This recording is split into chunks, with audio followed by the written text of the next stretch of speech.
Hi everyone, I am a lover of the Dewey's 24-hour readathon, and since it's happening in about 2 weeks on April 24th starting at 8 a.m. Eastern time, I will link a time zone converter down below so that you can figure out what time it starts if you want to participate. I thought I would share kind of tips and tricks on how to make the most out of the readathon regardless of how much time you have to spend on it. Oh, also, do we like this filming location? I'm purposely sitting here because I wanted the window light and I wanted to highlight the flowers my mommy gave me, my surgery flowers. They're gorgeous. Anyways, on to the point of the video. I love the Dewey's 24-hour readathon, but not everybody can go all in for the 24 hours, and I myself won't be.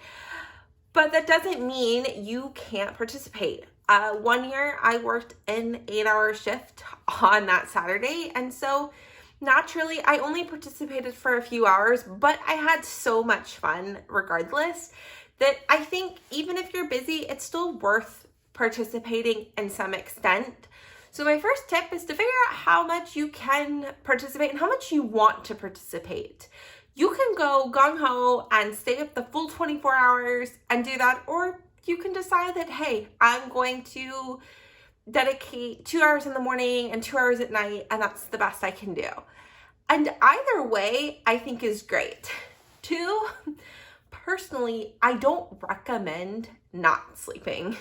So if you're going to do the whole 24 hours, get good rest before and plan on being able to get good rest after, because what's the point of having fun in a readathon if you're only not going to feel well afterwards?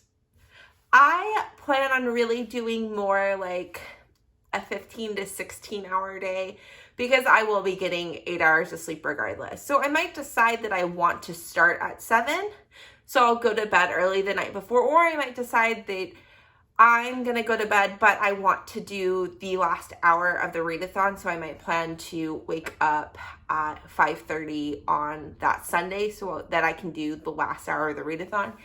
It just really depends, but that is something to note. Two, I really recommend trying to simplify the rest of your life so that you can get the most out of it. This includes kind of trying to do the things that you would normally try to do on the weekend, laundry, whatever, before the readathon begins. The only thing I like to do after the readathon is go grocery shopping on Sunday. Everything else, I honestly try to get done throughout the week beforehand so that Saturday I can just read and have fun. To figure out what socials you want to the numbers are going to be completely off, but figure out what socials you want to participate in. Personally, I always find that Twitter and Instagram are pretty hopping. There are some blogs that will be going throughout the readathon, big bloggers who are pretty active throughout the readathon, so that can be fun. I find that YouTube isn't completely active throughout the readathon, but you can see a lot of people's vlogs a couple days after or the next day, which is always fun. But kind of figure out which ones you want to participate in, and use the hashtag Readathon is the easiest way to connect with the community, because honestly, I feel like the community aspect is the best part of this readathon. Also, keep up with the blog of Dewey's 24-hour readathon. In the past, they've done like mini hourly challenges that they post over there. So I don't quite know how they're going to do the mini challenges this year. They've varied it up most recently, but that's a good way to kind of figure out what official things are going on. I plan on doing a live read-in at some point during the readathon. So if there are particular hours that you feel like would be best for a live read-in or reading sprints, feel free to leave them down below. And also, I'll be hosting one of the Twitter parties throughout the readathon, so that's also something to keep up with, is figure out who's hosting the Twitter parties if you want to do Twitter reading sprints over the weekend. Oh, and Instagram stories. I find a lot of people update on their Instagram stories, which is a lot of fun. Next tip is figure out how you're going to track your reading. So this can be a simple post-it note, which I've done. I've made my own bookmarks and cut them out of cardstock, and on one side I had the books I read, and on the second part I had where I was in each hour. So that's always fun. If you're vlogging it or documenting it on Instagram or Twitter, just kind of figure out how you want to do that. I if I find somebody who's got an Instagram stories template, I will try to share that on the day of in case somebody wants to use one of those. If you personally have made it, please leave a comment down below with your Instagram handle so I can go find you. And the next one is important, the books. How do you plan your TBR? There's a lot of ways you can do this. I know people just kind of go through what they were planning on reading anyways, and they just see how much they can get done.